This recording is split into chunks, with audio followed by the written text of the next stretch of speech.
అలాగే పాయకరావుపేట ఎమ్మెల్యే గారు మీకు ఒకటి చెప్తున్నాను, మీకు కొన్ని వాస్తవాలు జగనన్న ప్రభుత్వంలో ఫ్యాక్టరీస్ సేఫ్టీ కోసం ఎలాంటి యాక్షన్ తీసుకున్నారు అనేది మీకు తెలియజేస్తాను.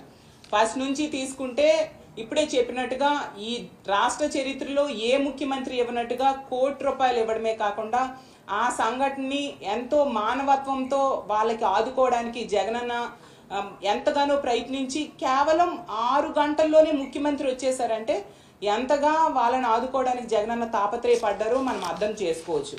అలాగే తీసుకుంటే ఎల్జీ పాలిమర్స్ ఘటన జరిగాక ఉన్నతాధికారులు ఇచ్చిన నివేదికను వెంటనే సేఫ్టీ ఆడిట్ నిర్వర్తించాలని పరిశ్రమల శాఖకి ఆదేశాలు జారీ చేయడం జరిగింది. అలాగే తీసుకుంటే ఈ ఆడిట్ పరిశ్రమల శాఖ, అలాగే pollution control board, factories department, కార్మిక శాఖ వీళ్ళందరూ కూడా ఆడిట్ చేయడం జరిగింది ఎల్జీ పాలిమర్స్ సంఘటన జరిగిన వెంటనే. ఆ తర్వాత ఎందుకు ఈ ఎసెన్షియా కంపెనీ, మొన్న యాక్సిడెంట్ జరిగిన ఎసెన్షియా కంపెనీలో కూడా 2020వ సంవత్సరం సెప్టెంబర్ 16న సేఫ్టీ ఆడిట్ జరిగింది. అలాగే థర్డ్ పార్టీ ఏజెన్సీ ద్వారా ప్రతి ఫ్యాక్టరీకి కూడా సేఫ్టీ ఆడిట్లు నిర్వర్తించాలని గవర్నమెంట్ ఏకంగా SOP ఇచ్చింది. అంత బాధ్యతగా వ్యవహరించింది మా ప్రభుత్వం. అలాగే దీని ప్రకారం ఇదే ఎసెన్షియా కంపెనీ 2021-23లో కూడా సేఫ్టీ ఆడిట్ థర్డ్ పార్టీ ద్వారా చేయించడం జరిగింది. అది మీ ఎల్లో మీడియాలో కూడా వచ్చింది పాయకరావుపేట ఎమ్మెల్యే గారు, ఒక్కసారి మీరు చెక్ చేసుకోవాల్సిందిగా కోరుతున్నాను. ఆ తర్వాత 2022 నుంచి 5 ఫేజుల్లో సేఫ్టీ ఆడిట్ చేయాలని జగనన్న ప్రభుత్వం చెప్పడం జరిగింది. అలాగే బ్రాండిక్స్లో ప్రమాదం జరిగినప్పుడు జగనన్న ప్రభుత్వం ఒక ప్రత్యేక జీవోని జారీ చేసి మరీ సేఫ్టీ ఆడిట్ని నిర్వర్తించింది. ఇవన్నీ రికార్డెడ్గా ఉన్నాయి, మీరు చెక్ చేసుకోండి పాయకరావుపేట ఎమ్మెల్యే గారు అని మీకు తెలియజేస్తూ ఉన్నాను. అలాగే జగన్ గారి ప్రభుత్వంలో ఈ భద్రతా ప్రమాణాల కోసం, పొల్యూషన్ కంట్రోల్ కోసం ఏమేమి చర్యలు తీసుకుంటున్నారని రాష్ట్ర స్థాయిలో, జిల్లా స్థాయిలో కమిటీలు వేయడం జరిగింది. దానికి జీవోలు కూడా ఇచ్చారు.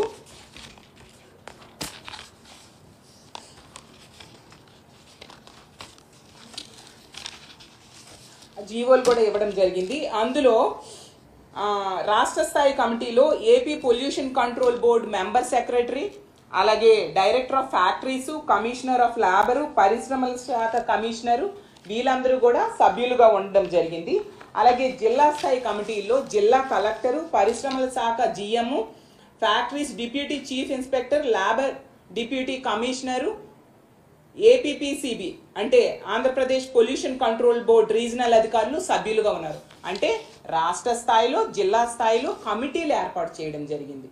ఇంతగా పరిశ్రమల భద్రత కోసం జగనన్న చర్యలు తీసుకోవడం జరిగింది. ఇవన్నీ కూడా రికార్డెడ్గా ఉన్నాయి.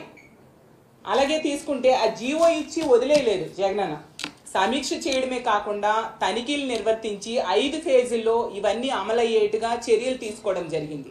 అసలు నిజం చెప్పాలంటే ఇప్పుడు చీఫ్ సెక్రటరీగా ఉన్న నీరబ్ కుమార్ ప్రసాద్ గారు ఆ రోజు అటవీ పర్యావరణ శాఖ స్పెషల్ CS గా ఉన్నారు. అతనే సెప్టెంబర్ 16న మరో మెమో ఇచ్చారు. అంటే రెడ్ కేటగిరీ పరిశ్రమలతో పాటు మిగతా పరిశ్రమల్లో కూడా ఈ భద్రతా ప్రమాణాలు, కాలుష్య నివారణ కోసం ఏంటి తనిఖీలు నిర్వర్తించాలి అనే దాని మీద ఒక మెమో ఇవ్వడం జరిగింది.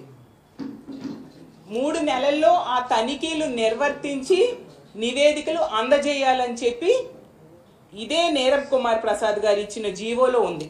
అలాగే పరిశ్రమల్లో సేఫ్టీ ఆడిట్లు నిర్వర్తించి వాటి కాంప్లయన్స్ నివేదికలు కూడా తెప్పించుకోవడం జరిగింది. ఇంత చక్కగా ప్రమాదాల నివారణ కోసం జగనన్న ప్రభుత్వం ఆ రోజు చర్యలు చేపట్టడం జరిగింది.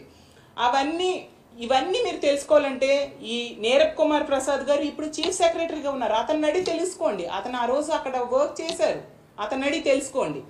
అలాగే తీసుకుంటే మొన్న చంద్రబాబు నాయుడు గారు వచ్చారు మన విశాఖపట్నం, వచ్చి ఎంతసేపు కూడా ఈ జరిగిన దుర్ఘటన అంతా కూడా జగనన్న ప్రభుత్వం మీద నెట్టేయడానికే తాపత్రయపడ్డారు తప్ప ఏమి చర్యలు తీసుకోవాలి అనే దాని మీద కాన్సన్ట్రేషన్ లేదు.